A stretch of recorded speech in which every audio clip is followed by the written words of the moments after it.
안녕하세요. 명예처방전 구독자 여러분, 저는 세브란스 병원 소화기내과 김도영입니다. 완연한 봄이 찾아왔습니다. 코로나로 많이 지쳐 계실 텐데요. 마스크 잘 끼시고 거리에 나가서 봄을 한번 만끽하시는 것도 좋을 것 같습니다. 오늘은 간경변증 환자들이 겪는 일반적인 증상들에 대해서 알아보겠습니다.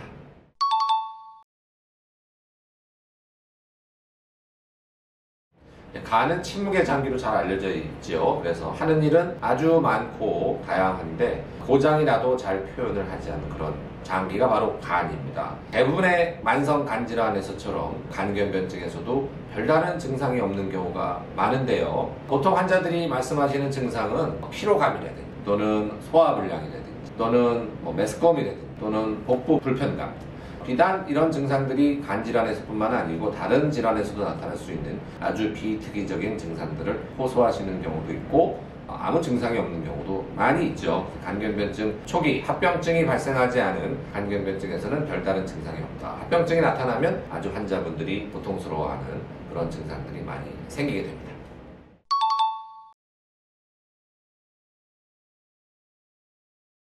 네, 발목이나 다리가 붓는 증상은 사실 여러 가지 질환에서 나타날 수가 있는데요. 저 같은 경우도 하지 정맥류가 있기 때문에 다리가 자주 붓습니다. 조금만 오래 서 있는다지 하면은 손으로 눌렀을 때 꾹꾹 들어갈 정도로 발목, 종아리 이런 데가 자주 붓는데 그 이유는 정맥의 기능이 약해서 그렇거든요. 그래서 정맥은 심장으로 혈액을 올려보내는 역할을 하는 거잖아요. 그래서 중력의 방향에 반대로 혈액을 보내는 것이기 때문에 이 정맥 기능이 좋아야 됩니다. 하지 정맥류 같은 경우는 그런 기능이 떨어져 있기 때문에 다리 통증도 생기고 또 다리가 붓기도 하고 이런 증상들이 나타나죠. 하지 정맥류 말고도 심장이 안 좋다든지 심장이 펌프 기능을 하는 것이기 때문에 이 펌프 기능이 떨어지면 다리가 잘 붓습니다. 또 신장, 콩팥이 안 좋은 경우도 대표적으로 단백뇨 같은 것이 있으면 마찬가지로 다리가 붓는 증상이 생길 수가 있습니다.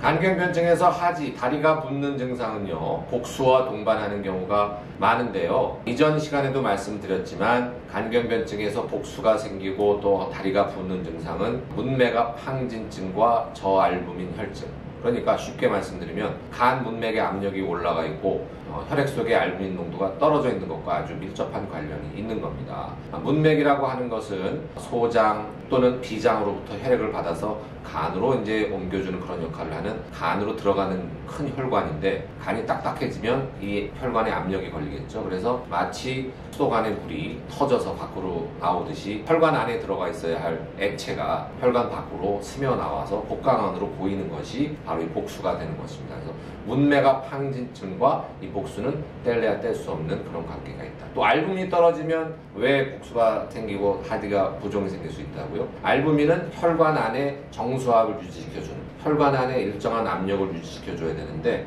알부민이 떨어져 있으면 이 정수압이 낮아집니다. 그러면 물이 혈관 밖으로 스며 나오게 되는 겁니다. 정상적으로 혈관 안에 들어있어야 할 물이 스며 나오니까 다리가 붓게 되는 것이죠. 그래서 다리가 붓는다고 해서 반드시 간경변증이 있는 것은 아니지만 여러 가지 질환, 신장질환, 심장질환, 이런 또 하지정맥류 이런 것들과 관련이 있지만 한 번쯤은 알부민이 떨어져 있고 다리가 붓는다 할 때는 이런 내장계통, 콩팥이라든지 간에 이상이 있는지 역시 알아보시는 것이 좋을 것 같습니다.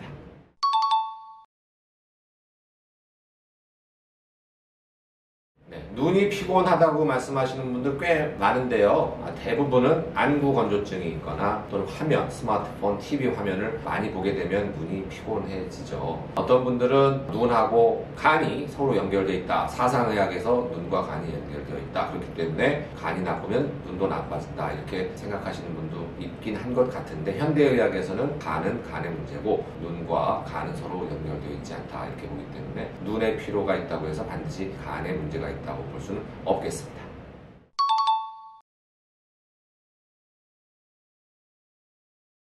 간경변증 환자에서는 다양한 피부 변화를 볼 수가 있는데요. 우선 간경변증 환자들에서는 멍이 잘 들기 때문에 멍이 들면 이게 색소 침착을 남게 돼서 피부가 깨끗하지 않을 수가 있고요. 또 황달이 있는 분들은 이 황달이라는 게 빌리루빈이 피부 밑에 침착하는 것이거든요. 그래서 이 피부가 검게 보일 수가 있습니다. 그래서 처음에는 피부가 검지 않았는데 자꾸 피부가 검어진다고 할 때 두 가지 만성 질환을 데려고 하면 바로 이 간 나쁜 거랑 콩팥 나쁜 거거든요. 그만큼 해독 기능이 떨어져 있는 분에서는 피부가 점점 검어질 수가 있다. 그리고 지난 시간에도 말씀드렸던 간경변증에서 고유하게 나타날 수 있는 두 가지 피부 변화를 대라면 수장홍반하고 거미상 혈관종이라는 것이죠. 수장홍반은 뭐라고요? 손바닥이 유난히 붓다. 또 거미상 혈관종은 거미 모양의 가느다란 빨간색의 실핏줄이 콧잔등이나 또는 앞가슴에 이렇게 어떤 것이 생긴다 할 때는 간경변증 많이 의심해 볼 수 있는 그런 소견이 되겠습니다. 이런 피부 변화 외에도요, 이유를 잘 모르겠는데 빨긋빨긋한 반점들이 잘 생긴다고 해서 오시는 분들이 있어요. 그래서 피부과 선생님들이 아무리 원인을 따져도 잘 모르는데 피부 반점들이 자꾸 나오는 분들한테 혹시 간이 이상이 있을 수도 있으니 간 검사를 받아보시라 이렇게 말씀하시는 피부과 선생님들도 계십니다.